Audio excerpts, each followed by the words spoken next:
Yeah. Yeah.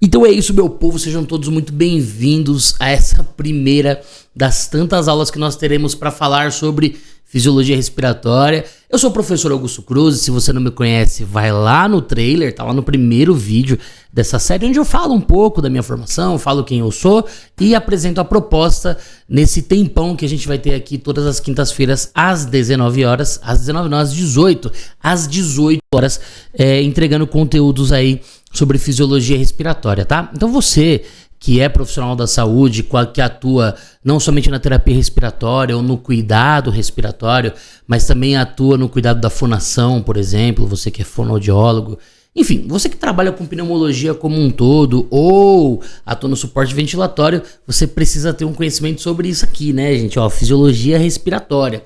Então, como eu falei, eu vou apresentar para vocês literaturas e evidências que são apresentadas em 3 livros bases fundamentais aí do nosso conhecimento. Para quem está assistindo, né, em vídeo, não está só ouvindo, eu estou mostrando os livros aqui, só que eles não estão aparecendo muito bem por causa do chroma key, tá? Então tudo que é verde dá uma sumida, olha que situação horrorosa, né? Eu também trago o Guyton, beleza? Eu não vou mostrar o meu Guyton, porque o meu Guyton tá tão surrado aqui, gente. Misericórdia, até vergonha de mostrar as condições que estão no meu livro, né? Mas Deus cuida, é isso que vale. E nós vamos começar então nosso primeiro episódio hoje falando sobre estrutura do sistema respiratório, tá? Esse episódio ele vai usar como base uma parte dos capítulos 1, tanto do Fisiologia Pulmonar do Michael Levitsky, quanto Fisiologia Respiratória do John West, beleza? Tudo aquilo que a gente for falar aqui, eu vou repetir isso semanalmente, está presente nas literaturas, nos livros. Então é extremamente importante você também ter o seu livro para que você consiga estudar com mais detalhes aquilo que vai ser dito aqui, beleza? Então é isso, vamos dar início a todo o conhecimento que vai ser discutido sobre a fisiologia. Mas, né, como os próprios autores apresentam pra gente já, não é possível se conhecer a fisiologia, saber do funcionamento adequado, sem a gente conhecer os personagens que participam disso, né? Não é à toa que os 2 principais autores da literatura específica do assunto trazem de cara a estrutura e a função dessas estruturas, beleza? É óbvio que as funções elas vão ser mais discutidas também nos próximos capítulos, como também nos nossos próximos episódios, tá? Hoje nós vamos nos atentar à parte estrutural. Bom, vamos lá. O que compõe a estrutura do sistema respiratório, né? Que faz parte disso tudo? Muita coisa. Se a gente parar para pensar numa ordem de importância, acho que é uma forma até mais interessante da gente discutir, obviamente, em primeiro lugar, são os nossos pulmões, né? A parte parenquimatosa, composta por alvéolos, enfim, esses são os principais tecidos ali, os principais personagens, mas não são os únicos, até porque o ar não consegue chegar diretamente ao meu alvéolo, e para que isso aconteça, ele precisa percorrer ali um caminho, né? Um sistema de condução, um encanamento, vamos dizer assim, que são as minhas vias aéreas, chamadas de vias aéreas condutoras, tá? Que podem ser divididas em vias aéreas superiores, que começam aqui da entrada da narina, tá? Ou da entrada da boca, e vão até a porta da traqueia. Essas são as vias aéreas superiores, beleza? Que são compostas por nariz, cavidade nasal, nasofaringe, orofaringe, laringofaringe, ali naquela região que nós chamamos de região glótica, né? Até ali as pregas vocais, onde nós temos a passagem, a transição de laringe para traqueia. Então, até aquele ponto ali nas pregas vocais, nós temos vias aéreas superiores, beleza? Das pregas vocais para baixo, nós temos ali a traqueia e as suas ramificações, como a gente já vai apresentar para vocês. Então, da traqueia até o bronquíolo respiratório final, aquele bronquíolo que é a última família de ramificação bronquiolar, que a gente vai perceber e vai entender aqui que faz parte ali das 23 gerações da árvore traqueobrônquica, até aquele ponto ali é chamado de via aérea inferior, beleza? E o alvéolo em si, a parte onde o ar ele vai se acomodar para permitir a troca gasosa, essa região é chamada de ácino. Então nós temos vias aéreas superiores, vias aéreas inferiores e o ácino, que é a minha estrutura alveolar onde o ar vai se acomodar. Tá, mas é só isso? Não, gente, não é só isso, tá? Até porque nós estamos falando o caminho por onde o ar percorre e onde o ar vai se acomodar para permitir trocar o gás com o sangue. Mas que para que tudo isso aconteça de uma maneira eficiente, nós precisamos de outros personagens que vão participar, principalmente do movimento disso tudo, tá? Para permitir com que os alvéolos eles sejam expandidos, garantindo, obviamente, a característica estrutural dele, que a gente já vai falar que é muito fina, tá? Como o alvéolo ele precisa ser muito fino, ele não pode se expandir sozinho, né? Até porque isso afetaria muito a difusão, e a gente vai falar sobre difusão também.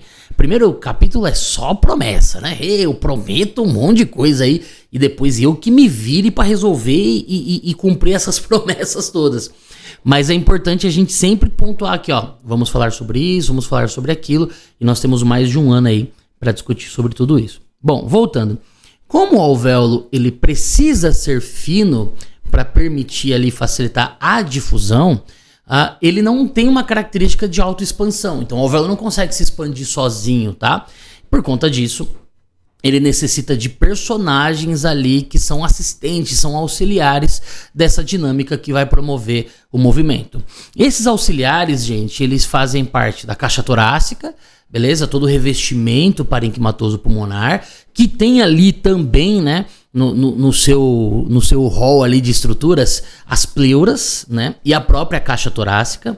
Os músculos respiratórios, tá? Tanto aqueles que são responsáveis pela inspiração, quanto aqueles que são responsáveis pela expiração, todos eles fazem parte dessa mecânica da caixa torácica, beleza? De todo o arcabouço torácico, vamos dizer assim, porque o diafragma ele não está ali conectado ao gradil costal, não que ele não está, ele está inserido no gradil costal, mas ele não está entre as costelas, né? Então ele faz parte do assoalho do arcabouço torácico, como a gente chama. Mas também nós temos um último e não menos importante personagem, que é o sistema nervoso que está em volta e que é responsável por essa dinâmica aí da excitação das fibras musculares e também a aferência, né, a recepção das informações que são dadas através dos sensores. Nós temos ali sensores presentes na aorta, na ramificação das carótidas, são os baroreceptores, né? Assim como nós também temos receptores que estão intimamente ligados aos capilares alveolares, coisas aí mais avançadas dessa discussão que nós vamos discutir daqui a alguns meses, para que vocês tenham mais base para entender essa dinâmica, tá? Então olha como funciona. Eu tenho um sistema muito enriquecedor e muito abrangente que vai fazer parte disso tudo. Não é só o alvéolo, não é só a via aérea. Eu também tenho outras estruturas anatômicas que vão compor tudo isso de tal forma que vai possibilitar e facilitar a entrada do ar, beleza? Para que o gasto energético, o consumo de ATP seja o menor possível. Então a gente vai começar a entender e falar sobre unidade alvéolo capilar, vias aéreas, e vocês vão perceber que tudo é facilitador. Inclusive gosto muito da forma como o professor West apresenta e faz comparações de pressões necessárias para se insuflar uma bexiga ou para se gerar um fluxo num cachimbo, comparando com as pressões resultantes ali na via aérea, mostrando o quão fácil é a entrada do ar, beleza? E esse objetivo é de fato para preservar ali, economizar ATP, diminuindo ali o consumo do balanço energético do nosso paciente. Óbvio, tá? Não vou entrar no detalhe aqui sobre o balanço energético ventilatório do recém-nascido, que isso é algo que é muito diferente do que acontece num paciente adulto, tá? Em vista de que a mecânica ventilatória do recém-nascido, quando a gente falar de mecânica, a gente vai explicar mais sobre isso, mas a mecânica respiratória do recém-nascido, ela é muito diferente e o consumo energético nessa população específica, ele também é diferente, tá? Mas promessas nas quais eu terei que cumprir no futuro próximo, né? Bom, vamos começar a falar então sobre a unidade alvéolo capilar, né? Se a gente falou que o protagonista é o pulmão e o parênquima pulmonar, vamos começar a falar do protagonismo dele e da estrutura que faz parte desse parênquima, né? Quando a gente olha aquele pulmão insufladão, bonitão, rosa muitas vezes, né? Ou avermelhado por conta do sangue, a gente enxerga algo macroscópico, aquela estrutura maior e totalmente visível, quase que uniforme. Mas quando a gente começa a aproximar essa câmera e dar um zoom ali naquele parênquima, a gente percebe que tudo aquilo na verdade é feito por milhões e milhões de pequenas estruturas parenquimatosas que nós chamamos de alvéolos, tá? E os alvéolos são de fato essas bexigas, esses sacos, tá? Onde o ar vai chegar para promover essa troca. Bom, interessantes informações que a gente já começa a ver aqui na literatura. Você sabia que o parênquima pulmonar de um indivíduo adulto, ele tem entre 300 a 500 milhões de alvéolos? Ai, Guto, mas é muito grande essa diferença. Gente, eu tô usando como base duas literaturas, tá? Então, o que é dito numa literatura e o que é dito em outra, obviamente, abre essa abrangência de possibilidades. E também a gente tem que levar em consideração que depende do sexo biológico do indivíduo, assim como a altura do indivíduo. Então é por isso que os autores falam sobre aproximações, porque você pode ter variações, tá? Bom, então nós temos aí cerca de 300 a 500 milhões de alvéolos, gente. Eu já tô aqui com os meus livros aqui na mão, né?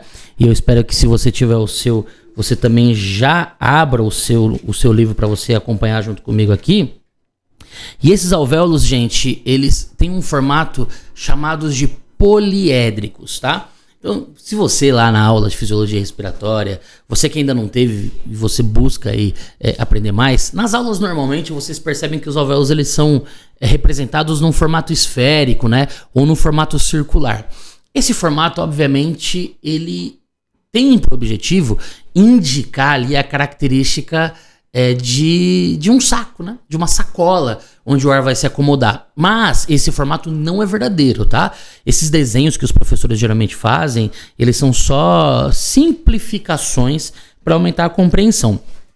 O alvéolo em si, gente, ele tem vários lados e cada alvéolo tem um formato específico que vai depender da posição que ele está na anatomia pulmonar, dos alvéolos que estão em volta, da circulação que tem em volta, de toda a anatomia, né? Então ele vai ter vários lados onde ele vai se acomodar ali no espaço que foi permitido para ele, tá? Isso até facilita bastante a gente ter mais área pulmonar. A própria literatura, ela fala que se todos os alvéolos fossem esféricos, né, perfeitamente esféricos, a nossa área pulmonar seria um pouco menor, tá? Então a nossa superfície de parede ali seria um pouco menor, aproximadamente 85 metros quadrados. Hoje nós temos aí aproximadamente 100 metros quadrados de superfície pulmonar. Ou seja, só pelo fato dos alvéolos não serem perfeitamente esféricos, faz com que eles se acomodem ali e preencham todo o espaço, e isso aumenta ali a área. E qual que é a importância de aumentar a área? Quanto mais área de parede eu tenho, obviamente mais acesso do oxigênio ao sangue eu vou ter. Porque todo lugar onde eu tenho um alvéolo, eu tenho ali aproximadamente 1000 capilares em volta dele. Gente, é muito capilar que eu tenho em volta de cada alvéolo, beleza? Então, enquanto eu tenho lá meus 300 milhões de alvéolos, vamos jogar o número mínimo ali da variação, eu posso ter aproximadamente 280 milhões de capilares que envolvem todos esses 300 milhões de alvéolos, tá? Então, gente, essa proporção, ela é muito grande mesmo, porque nós temos muitas moléculas de gás trocando e muito sangue tendo que passar ali para levar esse oxigênio para o corpo e, obviamente, permitir a saída do CO2, tá? Interessante. A gente ainda vai falar sobre membrana, mas enquanto a membrana é muito fina, o meu capilar ele tem um diâmetro ali que ele precisa ter um diâmetro suficiente para passada para passagem de uma hemácia, tá? Então cada um desses 1000 capilares para cada alvéolo, eles têm um diâmetro suficiente para passagem de uma hemácia por vez, tá? Hemácia essa que vai ser responsável pelo carreamento de até 97% do oxigênio, tá? Então olha como é muita coisa e muito grande tudo isso que acontece. Bom, eu também tenho entre os alvéolos, então tenho vários alvéolos, né? Eu tenho paredes que dividem uns dos outros, enfim, mas eu tenho comunicações que acontecem entre eles. Então tenho pequenas aberturas ali, pequenos furinhos que vão passar ali por um pequeno espaço onde não tem capilar, que são chamados de poros de Kohn, tá? E esses poros de Kohn que não são presentes nos recém-nascidos, tá? Isso vai se desenvolvendo conforme o indivíduo vai crescendo e o desenvolvimento pulmonar vai avançando. Os poros de Kohn também vão surgindo nesse cenário. Os poros de Kohn são extremamente importantes para distribuir um pouco e equilibrar um pouco essa distribuição do volume pulmonar. Então vou encher o pulmão em milhões e milhões de alvéolos, mas é óbvio que eu vou ter um alvéolo que vai se encher mais do que o outro. Isso depende não só do posicionamento do paciente, mas até da característica que esse alvéolo tem. Então esses poros de Kohn, eles são pequenas portas onde um alvéolo vai distribuir um pouco mais de fluxo para o outro. Tá um pouquinho de ar para você aqui, tá um pouquinho de ar para você lá, e isso ajuda a reequilibrar e diminuir a sobrecarga que eventualmente um alvéolo possa sofrer, beleza? Bom, vamos falar um pouco sobre alvéolo e vamos falar, na verdade hoje, tá? Vamos falar só sobre alvéolo, porque o tempo aqui já é extenso e tem muita coisa pra gente discutir ainda. Na semana que vem a gente dá continuidade falando sobre via aérea, né? Mas vamos entender um pouco como funciona esse alvéolo. Bom, o alvéolo que eu falei para vocês são poliédricos, mas esse alvéolo ele não é formado somente por uma única célula, tá? A parede do alvéolo é formada por diversas células que vão se encaixando nesse formato que o alvéolo tem, nesses formatos variáveis que os alvéolos têm, tá? A célula que compõe a estrutura, que corresponde até 95% de toda a parede do alvéolo, ela é chamada de pneumócito tipo 1, beleza? Então, um alvéolo ele é formado por várias placas de pneumócito tipo 1. Imagina como se fosse uma bola de futebol, aquelas bolas de futebol que você tinha pedaços que se encaixavam dentro de toda uma esfera. Óbvio que não é uma esfera, tá? Mas isso é uma simplificação. Cada parte daquela que compõe ali a parede seria um pneumócito, tá?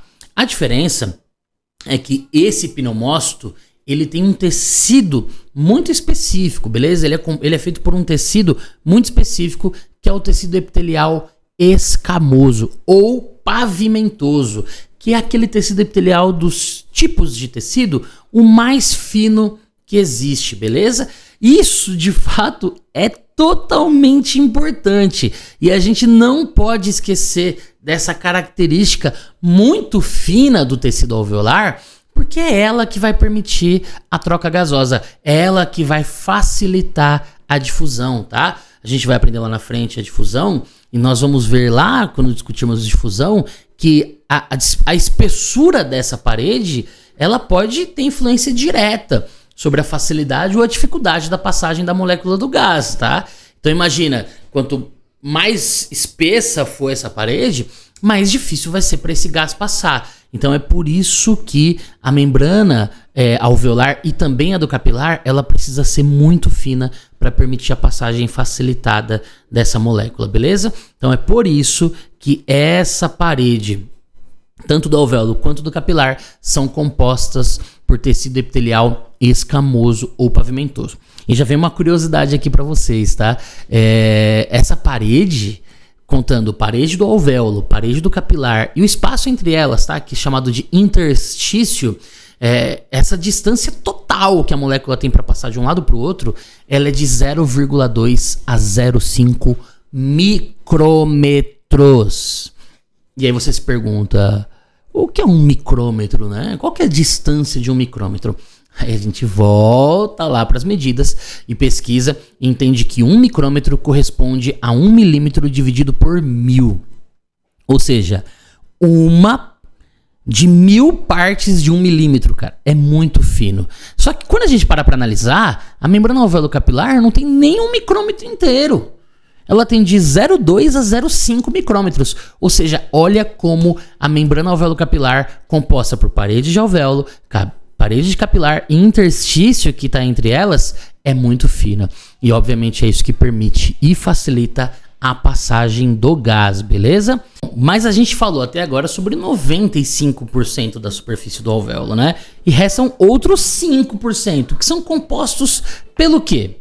São compostos por outro tipo de célula epitelial, agora um pouco mais robusta, um pouco mais grossa, que são chamados de pneumócitos do tipo 2, que são formados por tecidos epiteliais cuboides, beleza? Então eles não são mais tão finos, eles têm formatos de cubos. E são eles os responsáveis pela produção do surfactante, que a gente vai discutir muito ainda quando o assunto for estabilidade do alvéolo, tá? Além disso, eu tenho outras células que também não estão ali fazendo parte da parede, mas estão dispostas ali por dentro da parede, que são os macrófagos, tá? Que tem por objetivo, obviamente, ir lá e alguma partícula que não deveria ter chegado até ali, eles vão lá e fagocitam alguma célula ali que morreu, tá? Alguma célula que foi destruída, eles vão lá e fagocitam também. Então o objetivo do macrófago é justamente fazer essa limpeza ali e garantir que tudo esteja o mais organizado possível, tá bom? Bom, a gente falou sobre muita coisa, né? A gente falou sobre toda a estrutura parenquimatosa da coisa. Falamos sobre a composição anatômica como um todo, nos seus grupos, e falamos sobre a estrutura específica da minha unidade alvéolo-capilar. Na semana que vem, quinta-feira às 18 horas, a gente vai começar a falar sobre árvore traqueobrônquica, sobre estrutura da via aérea, parede da via aérea e caminhando aí para discutir um pouco mais a função, tá?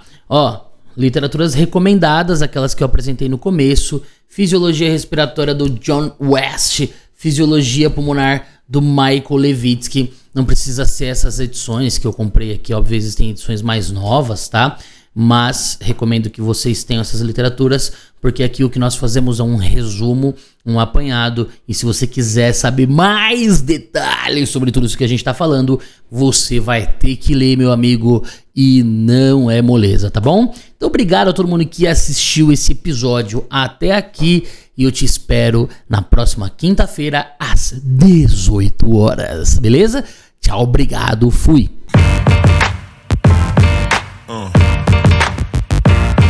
Yeah. Yeah.